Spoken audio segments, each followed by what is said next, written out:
Hello बच्चों, online शिक्षण में आप सभी का स्वागत है। आज हम लोग कक्षा 8वीं का बाल भारती विषय पढ़ेंगे।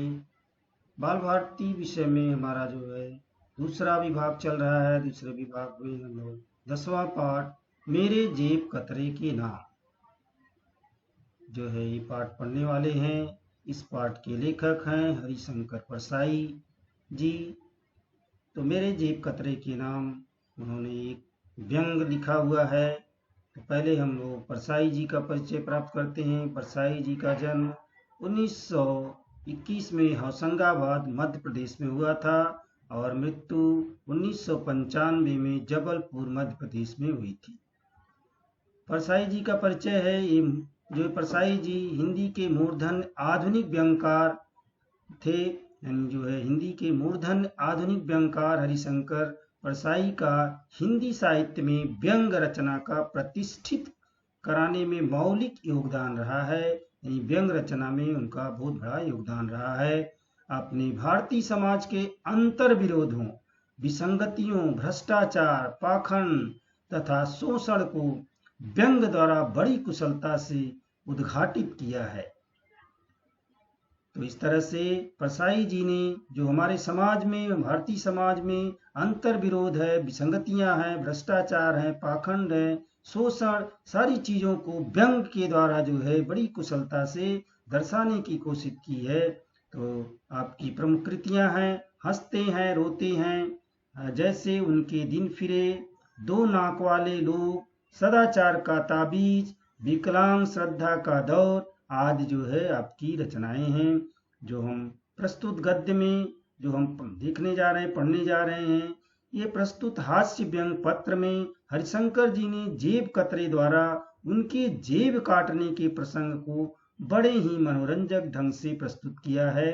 लेखक का जो है जेब कतरे ने जेब काट लिया था, उस प्रसंग को बहुत ही मार्मिक मनोरंजक ढंग से प्रस्तुत किया है लेखक ने। व्यंग कसते हुए व्यंगात्मक जो है शैली में यह पत्र उन्होंने लिखा है। तो चलो देखते हैं कैसे पत्र लिखे हैं। प्यारे भाई, यानी जेब कतरे के नाम उन्होंने पत्र लिखा है। प्यारे भाई, तूने भोपाल स्टेशन पर रेल के डिब्बे के भीतर 10 आदमियों के बीच मेरा जेब काट लिया था। आशा है तू मुझे भूला नहीं होगा। जेब में 175 रुपए थे, गिन लेना। अगर 5-10 कम हो तो अगली बार मैं पूरे कर दूंगा। मैं यह नहीं चाहता कि मेरे मन में तो यह रहे कि 175 रुपए गए और तेरे हाथ सिर्फ 170 रुपए पड़े। यह पैसे की बात नहीं है। 10-5 इधर उधर हुए तो क्या फर्क पड़ता है। बात भावना की है। भावनात्मक बेईमानी मैंने कभी नहीं की है। लेखक कह रहे हैं हरिशंकर परसाई जी जो है जेब कतरे को संबोधित करके कि भाई तूने भोपाल स्टेशन पर, यानी उनका जो है जेब कटा था, वही कह रहे हैं कि तूने भोपाल स्टेशन पर रेल के डिब्बे के भीतर 10 आदमियों के बीच में मेरा जेब काट लिया था। आशा है तू मुझे अभी भूला नहीं होगा। उनके कह रहे हैं मेरे जेब में 175 रुपए थे, गिन लेना। अगर उसमें 5-10 कम हो तो अगली बार मैं पूरा कर दूंगा। यानी अगर तू गिन लेना 175 रुपए है कि नहीं है। अगर कम रहेगा तो मैं नहीं, दूसरी बार मैं पूरा कर दूंगा। दूसरी बार जेब काट के पूरा कर लेना। मैं नहीं चाहता कि मेरे मन में यह बात रहे कि 175 रुपए गए, यानी 175 रुपए गए मैं ऐसा सोचूं और तुम्हें कम ही मिले, तो ये जो है ये अच्छा नहीं है। ये पैसे की बात नहीं है कि 10-5 इधर उधर हुए तो कोई फर्क नहीं पड़ता, पर बात भावना की है। यानी मैं भावनात्मक बेईमानी कभी नहीं किया है, इसलिए मैं कोई बेईमानी नहीं तुम्हारे साथ करना चाहता जो है। इसलिए गिन लेना बराबर है कि नहीं। अगर कम होगा तो दूसरी बार पूरा कर देंगे। आगे कह रहे हैं दोस्त तूने मेरा बड़ा उपकार किया है, यानी तूने मेरा जेब काट करके बड़ा उपकार किया है। क्यों उपकार किया है। 84 लाख योनियों में भटकने के बाद तो मानव देह मिलती है। हमारे यहाँ कहा जाता है कि मनुष्य 84 लाख योनियों में 84 लाख जीव जंतु बन के पैदा होने के बाद तब ये मनुष्य देह, उसको मनुष्य का शरीर मिलता है। तो ये कह रहे हैं कि 84 लाख योनियों में भटकने के बाद तो ये मनुष्य देह हमें मिली हुई है। तो मनुष्य का जीवन सिर्फ एक बार मिलता है, इतना सारा भटकने के बाद। और उसमें भी जब जेब काटने का गौरव सिर्फ मनुष्य को विधाता ने दिया है, यानी जेब कटने का गौरव तो केवल मनुष्य योनि में ही मिलता है, मनुष्य को ही विधाता ने दिया है। किसी यानी कोई कुत्ते का जेब नहीं काटता, किसी कुत्ते का जेब वो नहीं कटता है, मगर वो आदमी भी कितना भागा है, वह आदमी भी कितना भागा है जिसका एक बार भी जेब न कटे। अगर किसी आदमी का एक बार भी जेब न कटे तो वह कितना भागा है, यानी उसका जो है जेब तो कटना ही चाहिए, तभी तो मानव जीवन सार्थक होगा। तो ऐसी बेमानी जिंदगी जाए कि उस पर जेब कट का भी ध्यान न जाए, यानी ऐसी जिंदगी किस काम की कि उसकी तरफ किसी जेब कट का भी ध्यान न जाए। मैं आत्मग्लानि से पीड़ित था, मुझे जो है अफसोस था कि मेरा कोई जो है जेब अभी तक नहीं काटा है, क्योंकि मेरी उम्र बढ़ रही थी, मेरा उम्र बढ़ रही थी और न जाने कब पूछ का डंका बज जाए, यानी कब मृत्यु आ जाए। उम्र मेरी बढ़ती जा रही थी और कब जो है शरीर साथ छोड़ दे, यानी जो है मृत्यु आ जाए, और मेरा आज तक कोई जेब नहीं काटा था। तो बिना जेब कटे उस लोक में किस मुंह से जाऊंगा, मुझे डर था कि बिना जेब कटे मैं इस संसार से कैसे जो है दूसरे संसार में जाऊंगा, क्या मुंह दिखाऊंगा वहां। तो प्यारे मैं तो खुद जेब कट की तलाश में था, तो कह रहे हैं कि भाई जेब कट रे, मैं तो तुम्हारी खुद तलाश में था किसी जेब कट की कि मेरा जेब काट ले। तूने उतनी परेशानी फालतू उठाई, इतना परेशानी तुमने व्यर्थ में उठाई। तू मुझसे कह देता कि मैं जेब कट हूँ तो मैं खुद ही कहता कि मैं तेरा कब से इंतजार कर रहा था।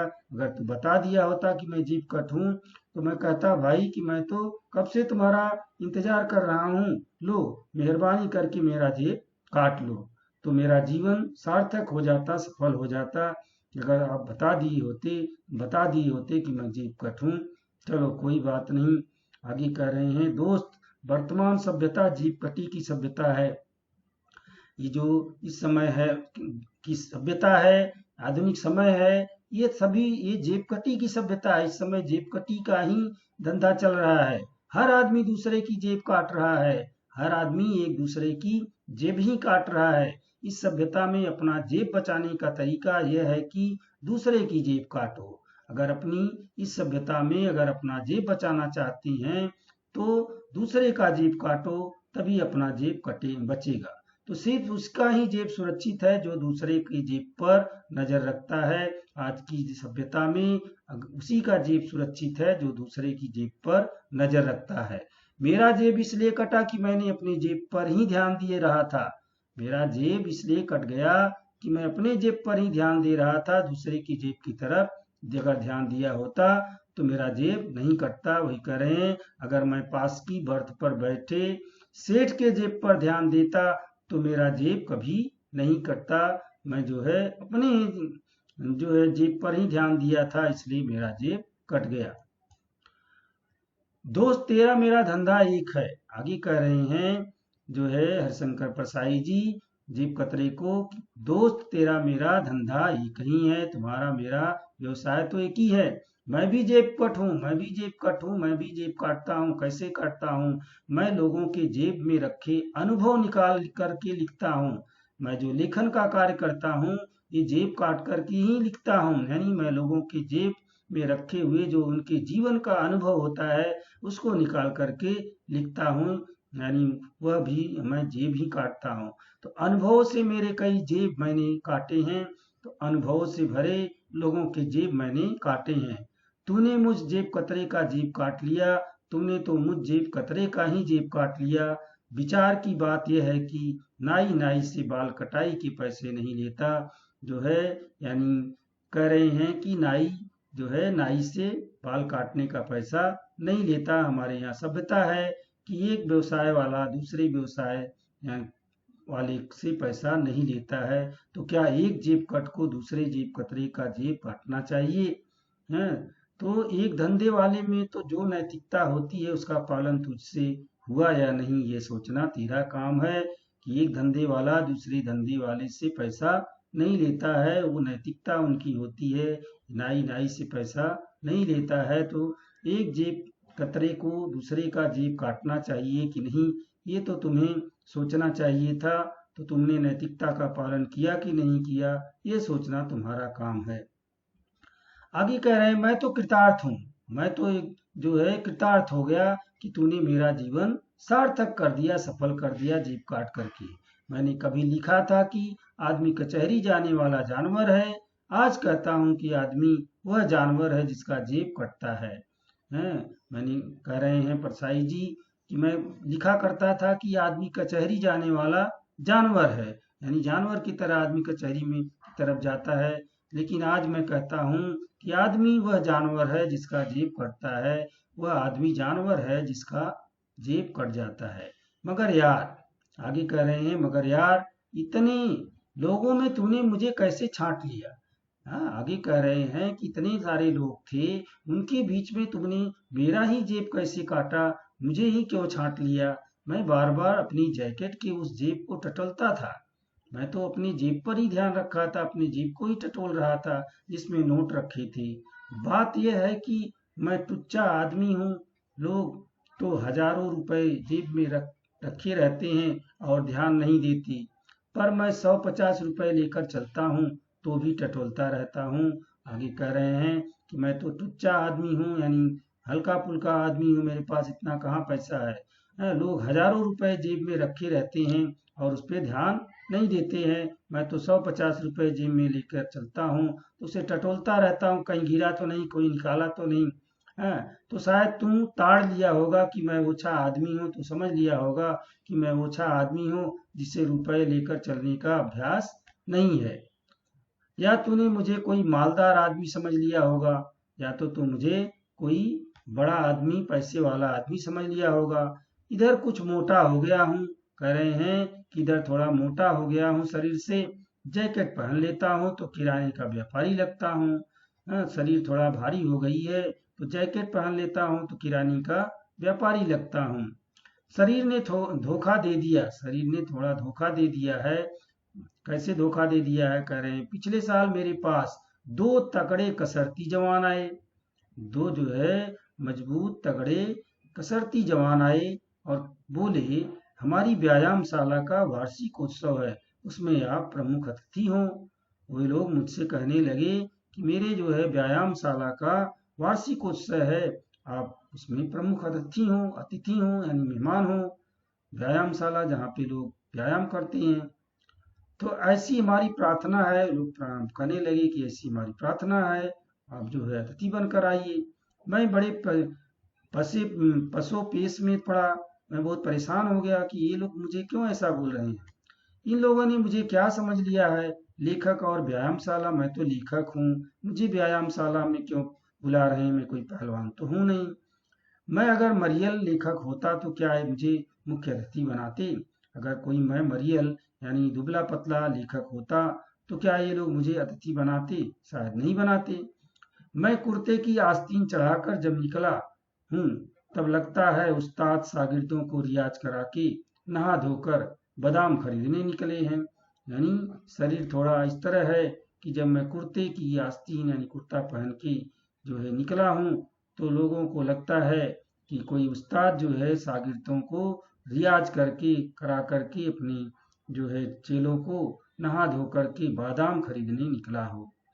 तो मैंने उनसे कहा वीरो यह गौरव दारा सिंह या चंदगी राम को दो, यानी जो है मेहमान बनने का, मुख्य अतिथि बनने का गौरव दारा सिंह या चंदगी राम को दो, जो कि जो है माने जाने पहलवान है। मैं बहुत तुच्छ आदमी, मैं तो बहुत छोटा आदमी हूँ। वे नहीं माने और मुझे जाना पड़ा, लेकिन वे लोग नहीं माने इसलिए मुझे जाना पड़ा अतिथि बनकर। इस शरीर ने मेरी क्या क्या गत नहीं कराई, तो इस शरीर के कारण मुझे ये सब जो है भोगना पड़ा, यानी क्या क्या गत नहीं कराई। व्यायामशाला में भिजवाया और जीभ कटवाया, इस शरीर के कारण ही मुझे शायद व्यायामशाला में भी जाना पड़ा और जीभ भी कटा। तो दोस्त तेरी बुद्धि को दाद देता हूँ, आगे कह रहे हैं कि भाई दोस्त मैं तेरी बुद्धि की दाद देता हूँ, मैं तेरी बुद्धि का कायल हूँ, तूने मुझे समझ लिया, तू शायद मुझे समझ लिया, तू सेठ पर नहीं रीझा, सेठ का जेब नहीं काटा, तू जानता था कि सेठ के पास जाएगा तो वह तेरी ही जेब काट लेगा, शायद तू जानता था कि अगर सेठ के पास जाएगा तो वो तेरा ही जेब काट लेगा। हम लेखक लोग मनुष्य के मन और चरित्र का अध्ययन करते हैं। हम तो ठहरा लेखक, तो हम लेखक लोग तो मनुष्य के मन और चरित्र का अध्ययन करते हैं, पर तूने जैसा अध्ययन मेरे कर लिया वैसा मैं किसी पात्र का नहीं कर सका। यानी तूने जैसा मेरा अध्ययन कर लिया वैसा मैं किसी पात्र का अध्ययन नहीं कर सका। असल में लेखक तुझे होना चाहिए था, मुझे जेब कतरा। असल में लेखक तो तुझे होना चाहिए था और मुझे जेब कतरा होना चाहिए था।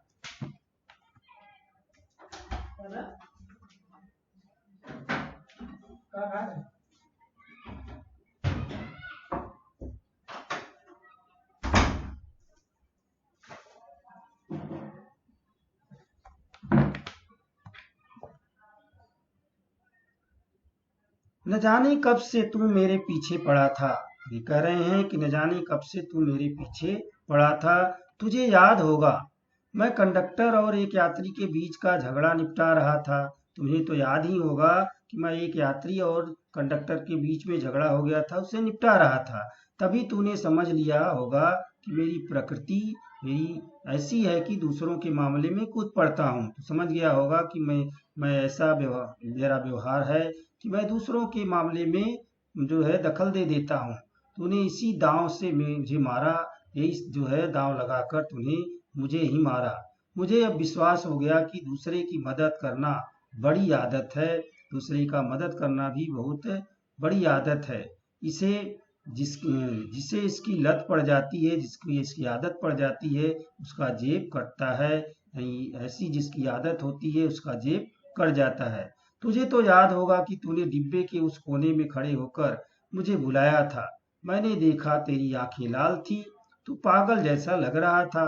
तूने कहा था इधर आओ, बर्थ नहीं मिलता, सीट नहीं मिलता, हम परदेसी आदमी हैं। तेरा यह दांव चला नहीं, तू मुझे जो है अलग ले जा करके लूटना चाहता था।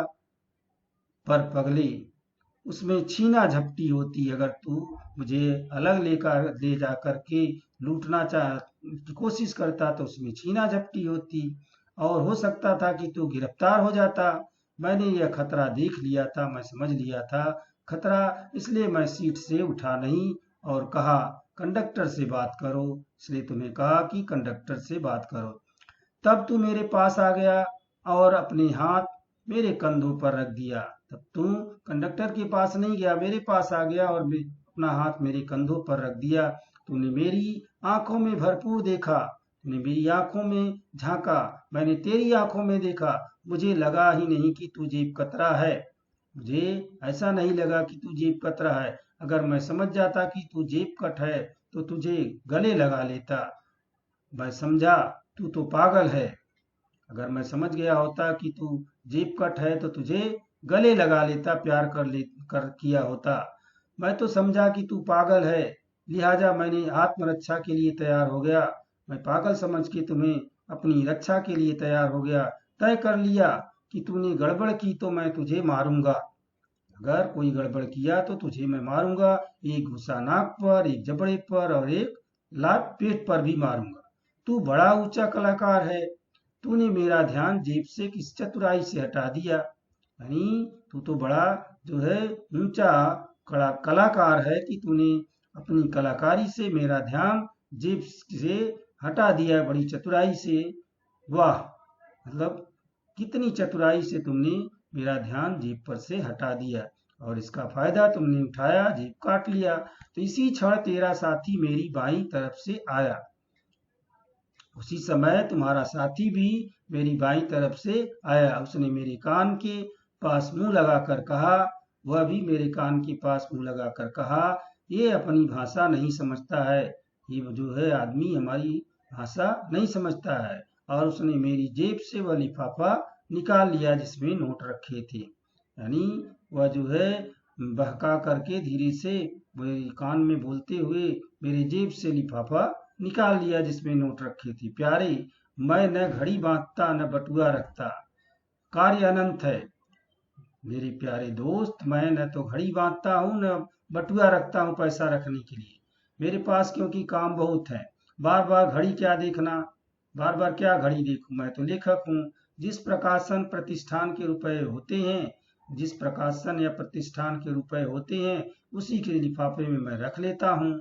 कभी भी इस प्रतिष्ठान का पैसा उस प्रतिष्ठान के लिफाफे में नहीं रखता। कभी भी किसी प्रतिष्ठान का पैसा दूसरे प्रतिष्ठान के लिफाफे में नहीं रखता हूँ। जिस प्रतिष्ठान का पैसा होता है उसी के लिफाफे में रख लेता हूँ। आदमी को लिफाफे के बारे में बहुत सावधान होना चाहिए। आज के ज़माने में आदमी को लिफाफे के बारे में बहुत सावधान होना चाहिए। लिफाफा दुरुस्त है तो सब ठीक है, लिफाफा अगर दुरुस्त है तो सब ठीक है। फिर पूंजीवाद के अंतर विरोध को मैं जानता हूँ। इस समय जो पूंजीवाद का अंतर विरोध चल रहा है उसे तो मैं जानता हूँ। एक प्रकाशक का पैसा दूसरे के लिफाफे में रख दूं तो हो सकता है लिफाफा रुपए को लील जाए। अगर ऐसा किया तो हो सकता है कि लिफाफा ही रुपए को लील जाए, समाप्त कर दे। तो दोस्त, यह सब घटना मैंने इटारसी के बाद जोड़ी। ये सब घटना जो है मुझे इटारसी के बाद मालूम पड़ी। इटारसी तक मुझे पता नहीं था कि मेरा पैसा निकल गया। इटारसी में मैंने टटोला, पाया कि लिफाफा गायब है। इटारसी में जब मैंने जेब टटोला तब मुझे पता चला कि मेरा लिफाफा गायब है। तब मुझे समझ में आया कि तू जेब कट था। तब मैं समझा कि तुम जेब काट के ले गए, तुम जेब कट थे। 2 स्टेशन मैंने दुख मनाया। 2 स्टेशन तक मुझे दुख भी हुआ, मेरा जेब कट गया, पैसा चला गया। फिर सोचा कि पैसे भी खोए और दुख भी भोगूं। फिर मैंने सोच लिया कि पैसे भी तो गए और दुख भी क्यों भोगूं। मैं कैसा बेवकूफ हूँ, मैं चैन से सो गया। तो मैं क्या बेवकूफ हूँ। फिर मैं जो है चैन से आराम से सो गया कि जाने दो, पैसा तो गया, मैं दुख क्यों उठाऊं। आराम से सो गया। तो यह सब पढ़कर शायद दुखी होगा। जो ये सब मैं लिख रहा हूँ शायद ये पढ़ करके तुम्हें दुख होगा। नहीं, दुखी होने की जरूरत नहीं है भाई, तुम दुखी मत होना। मैं भी जेब काटने में उस्ताद हूँ। मैं भी तुम्हारे जैसा जेब काटने में माहिर हूँ। हाँ, तरीका दूसरा है, मेरा जेब काटने का तरीका दूसरा है। तूने मेरा जेब काटा तो मैंने एक स्वामी का जेब काट लिया। तूने मेरा जेब काटा था तो मैंने एक स्वामी का जेब काट लिया। कैसे काटा जेब? एक जयंती पर भाषण देकर मैंने कुछ ज्यादा ही रुपए कमा लिए। एक जयंती पर मैंने भाषण दे करके कुछ ज्यादा ही रुपए कमा लिए। तू अपने मन से ग्लानि को निकाल दे। तू अपने मन में ग्लानि मत रखना, निकाल देना कि तूने मेरा जेब काट लिया, मुझे दुख हुआ होगा, कोई दुख नहीं। तूने मेरे ऊपर उपकार ही किया है। मेरा जेब कट गया है जो है, क्योंकि जेब काट के तूने मेरा उपकार ही किया है। मेरा जेब कट गया यह जानकर मेरे दोस्तों ने मेरे लिए रुपए का इंतजाम कर दिए। जो तुमने रुपया ले गया जेब काट के, तो मेरे दोस्त लोगों को जब पता चला तो वे लोग रुपए का इंतजाम कर दिए। तू 175 रुपए ले गया था ना, मैंने 500 रुपए कमा लिए। तो 175 रुपए जेब काट कर ले गया, लेकिन मैं जो है जेब कटने के कारण 500 रुपए कमा लिए। 200 रुपए तो उन स्वामी जी का जेब काटने से मिला, यानी स्वामी जी का भाषण दे करके मैंने जो है कमा लिए, और 300 रुपए 2 दोस्तों ने मिल करके दे दिए। इस तरह से जो है मेरे पास 500 रुपए हो गए। अब तू हिसाब कर ले, अब तू जो है हिसाब भी कर ले। तेरे हाथ में 175 रुपए लगे, मेरे 175 रुपए गए और 500 रुपए मिले। तुम्हें 175 रुपए मिले और 175 रुपए मेरे गए और मुझे 500 रुपए मिल गए। यानी इस पूरे मामले में मैं 325 रुपए के फायदे में रहा। मेरा जेब कटने से 325 रुपए मुझे फायदा रहा। अब बता, तू बड़ा जेब कट है या मैं हूं? तो अब तू बता कि तू बड़ा जेब कट है कि मैं हूं। तो दोस्त जो है यहाँ पर उन्होंने सब व्यंग किया है। तो आगे कह रहे हैं, दोस्त क्या क्या योजनाएं बनाई थी।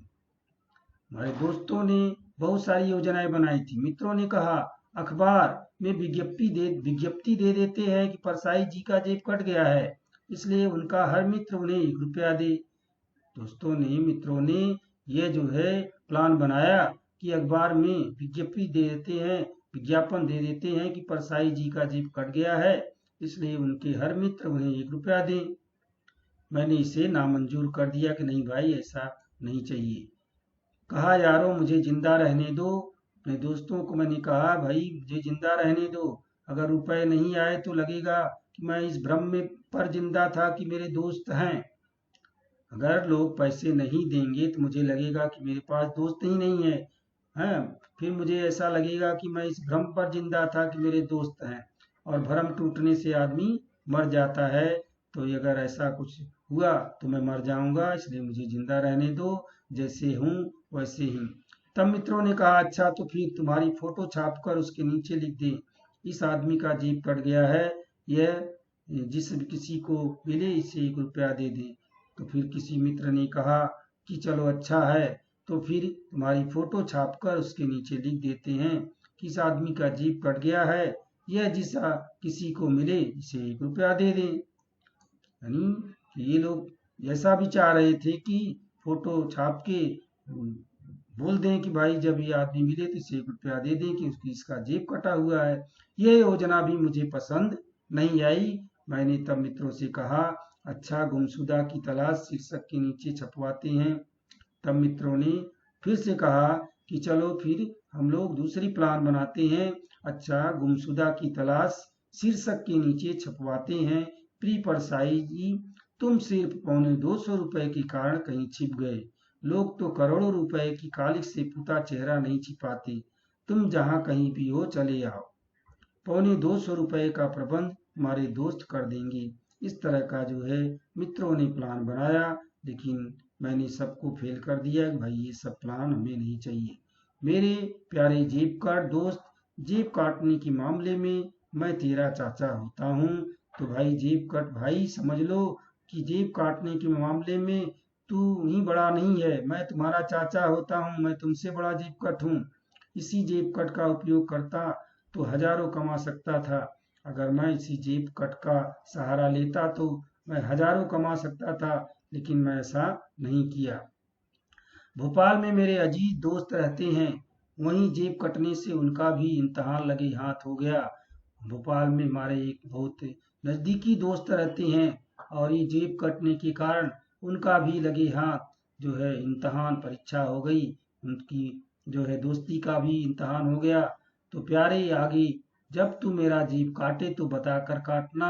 तो प्यारे जेब कट भाई, अब आगे जब तुम्हें मेरा जेब काटना हो तो बता करके काटना। हम मिलकर ऐसी योजनाएं बनाएंगे कि दोनों मालदार हो जाएं। तो हम लोग दोनों मिलकर के ऐसी योजना बनाएंगे कि दोनों जिसका फायदा उठाएंगे। है, इसलिए तुम डरना मत, बता के जेब काटना। जो है आशा है तुम मेरी दम पर अभी तो सुखी होगा।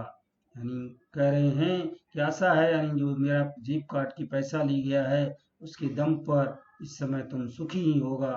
तो इस तरह से उसे शुभकामना भी दे रहा है, शुभकामनाओं सहित तेरा प्रिय मित्र।